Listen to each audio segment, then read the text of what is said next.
Welcome to our channel. ప్రస్తుతం భారతదేశంలో తమిళనాట జరగబోయే ఎలక్షన్స్ పై ప్రతి ఒక్కరు ఇంట్రెస్ట్ చూపిస్తున్నారనే చెప్పాలి. అయితే అక్కడ day by day equations change అవుతున్నట్టు కూడా రాజకీయ విశ్లేషకులు చెప్తున్నారు. సో ఒకసారి ప్రస్తుతం అక్కడ ఎలా ఉంది ఒకసారి డిస్కస్ చేద్దాం. ప్రస్తుతం మనతో జర్నలిస్ట్ జగదేవ్ గారు ఉన్నారు. ఇంటర్వ్యూలోకి వెళ్దాం. హలో సార్, నమస్కారం. నమస్తే అమ్మా. సార్, అక్కడ ఈక్వేషన్ అంతా చేంజ్ అవుతున్నట్టు కూడా తెలుస్తుంది, అంటే రాజకీయ పరంగా నెక్స్ట్ ఎవరు సీఎం అవ్వచ్చు అని సర్వేలు కూడా. సో ఏం చెప్తారు? యాక్చువల్గా తమిళనాడు రాజకీయాలు ఎప్పుడు టిపికల్గా ఉంటాయండి. ఎందుకు టిపికల్ అంటే తెలివైన వాళ్ళు టిపికల్ అనకూడదు, తెలివైన వాళ్ళు అనాలి. ఎందుకంటే ఎవరికి కూడా పూర్తి స్థాయి మెజార్టీ ఇవ్వకుండా, ఎవరికి కంటిన్యూస్గా 10 ఏళ్ళు అధికారం ఇవ్వకుండా చేస్తారు. ఎందుకు చేస్తారు అంటే అధికారం కోసమైనా కష్టపడి పనిచేస్తారు అనే తాపత్రయంతో. ఎప్పుడు అంటే అమ్మ జయలలిత గారు ఉన్నప్పుడు ఏఐడిఎంకే, ఆల్ ఇండియా ద్రవిడ మున్నేట్ర కళగం, తర్వాత డిఎంకే ద్రవిడ మున్నేట్ర కళగం. సో ఈ ఇద్దరు కూడా మంచి మిత్రులు. యాక్చువల్గా ఎవరు, ఎంజీఆర్ గారు, మన కరుణానిధి గారు. అది చాలా సినిమా కూడా చూపించారు ఇద్దరు. నేను సినిమా మణిరత్నం గారి సినిమా. సో తర్వాత విడిపోయి ఇతను డిఎంకే అని, అతని పార్టీ ఏఐడిఎంకే అని, జయలలిత గారు వేరేగా పార్టీ పెట్టుకోవడం. తర్వాత ఇతను ముఖ్యమంత్రి అయితే ఆవిడ టీంని జయలలిత గారిని ఇబ్బంది పెట్టడం, జయలలిత గారు ముఖ్యమంత్రి అయితే ఈయన్ని ఇబ్బంది పెట్టడం. ఇలాగా నువ్వా నేను. తర్వాత ఇండస్ట్రీ కూడా ఇందులో మింగిల్ అయ్యి గవర్నమెంట్ ఏది ఉంటే ఇండస్ట్రీ, సినిమా ఇండస్ట్రీ వాళ్ళు వచ్చి వాళ్ళకి సపోర్టుగా క్యాన్వాసింగ్ చేయాలి, చేయకపోతే వాళ్ళ మీద ఎలిగేషన్స్ తేవడం చాలా జరిగేవన్నమాట. అయితే ఇప్పుడు కొద్దిగా సోషల్ మీడియా వల్ల ఏంటో కొంచెం మారుతూ వస్తుంది. అయితే ఇప్పుడు ఎప్పుడైతే రజనీకాంత్ గారు పార్టీ పెట్టను అని 3 సార్లు అనుకొని కూడా డ్రాప్ అయిపోయారో అనారోగ్య కారణంగా, ఇతర కారణాలతో, కరెక్ట్ టైం చూసి తలపతి విజయ్ సందులో దూరేశాడు. ఆయన టీవీకే తమిళ వెట్రి కళగం అని పెట్టి ఒక పార్టీ పెట్టేశాడు. విస్తృతంగా ప్రచారం కూడా చేసుకుంటున్నాడు. ఆ ప్రచారంలో భాగంగా కరూరు ఘటన జరిగింది. కరూరులో జరిగిన ఘటన సుమారుగా 41 మంది ఎంతమందో చనిపోయారు. సో ఈ మొత్తం వ్యవహారం డిఎంకే ప్రభుత్వానికి కొంచెం ఇబ్బందికరం అనిపించినా మొత్తానికి ఆయన ఇబ్బంది పెడుతున్నారు. జననాయకన్ సినిమా కూడా రిలీజ్ చేయలేదుగా. ఇప్పటికి రిలీజ్ అవ్వాల్సిన సినిమా సంక్రాంతి టైంలో సేమ్ భగవంత్ కేసరి రీమేక్ అని కూడా ఏదో అంటున్నారు. సో అది సెన్సార్గా సరిగ్గా అవ్వలేదని, అది అవ్వలేదని చెప్పి రిలీజ్ అవ్వలే. సో ఇలా ఉంటే ఆయనతో పాటు కొన్ని సర్వే చేయించుకున్నాయంట. మొన్న ఒక నెల రోజుల కిందట ఒక సర్వే మామూలుగా విజయ్ సర్వే చేయించుకున్నారట. ఆయనకి చేయించుకుంటే పర్వాలేదు, అంటే ఉన్న పార్టీల కన్నా మెరుగ్గా ఈయనకి పర్సంటేజ్ ఒక 30+ ఓటింగ్ షేర్ వస్తుందన్నట్టుగా ఒక ఆయన సర్వేలో వచ్చింది. కానీ ఆ సర్వే అంతా కూడా ఎలా ఉందంటే, ఈయన సేమ్ మెగాస్టార్ చిరంజీవి గారు పిఆర్పి ఎలాగైతే పెట్టినప్పుడు మ్యాక్సిమం ఆయన గవర్నమెంట్ వచ్చేస్తుందని అనుకున్నారో, బట్ అక్కడ ఫ్యాన్స్ యూత్ ఎక్కువ అవడం వల్ల ఓటుగా మారలేదు. తర్వాత కొంత చీలిక కూడా ఏర్పడింది చిరంజీవి గారు పార్టీ పెట్టినప్పుడు. సో ఇప్పుడు కూడా చిరంజీవి గారు లాంటి అనుభవమే ఈయనకి వస్తుంది.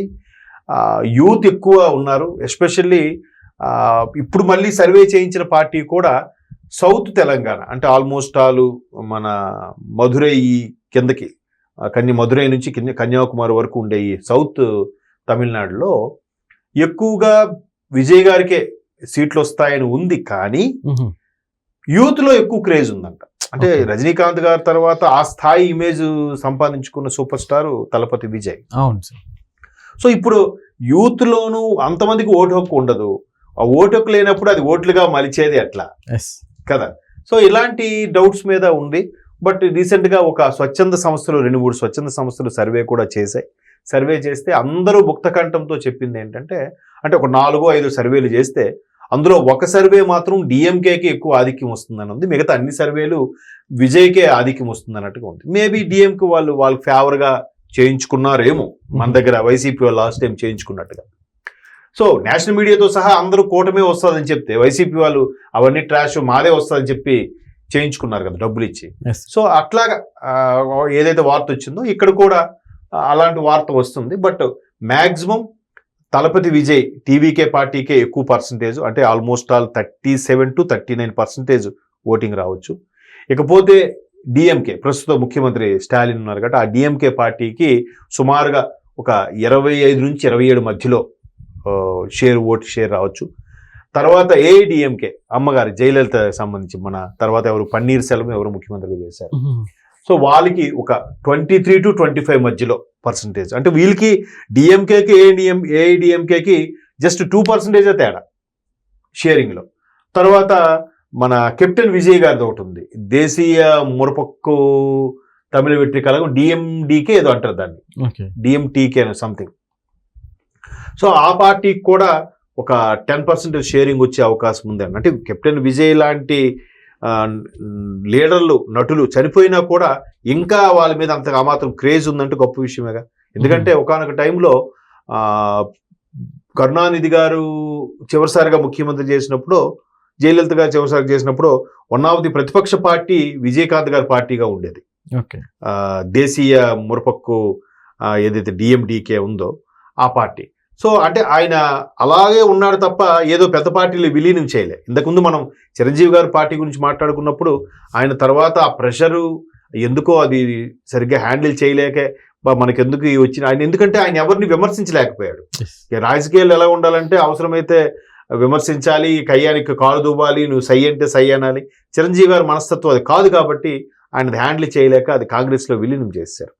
బట్ విజయకాంత్ గారు చాలా జాగ్రత్తగా తమిళ రాజకీయాలు, అండ్ మోర్ ఓవర్ ఆయనే అసలైన తమిళియన్. ఇప్పుడు కమల్ హాసన్ గారు పార్టీ పెట్టినా, తర్వాత రజనీకాంత్ గారు పార్టీ పెట్టలేదు, కానీ కమల్ హాసన్ గారు పార్టీ పెట్టారు. వాళ్ళు పూర్తి స్థాయి తమిళ వాళ్ళు కాదు అని ఎక్కడో చిన్న ఫీలింగ్ ఉంది వాళ్ళకి. బట్ విజయకాంత్ అక్కడ వాడే తమిళియన్ కాబట్టి ఇంకా క్రేజ్ ఉందనేది ఒక వాస్తవం.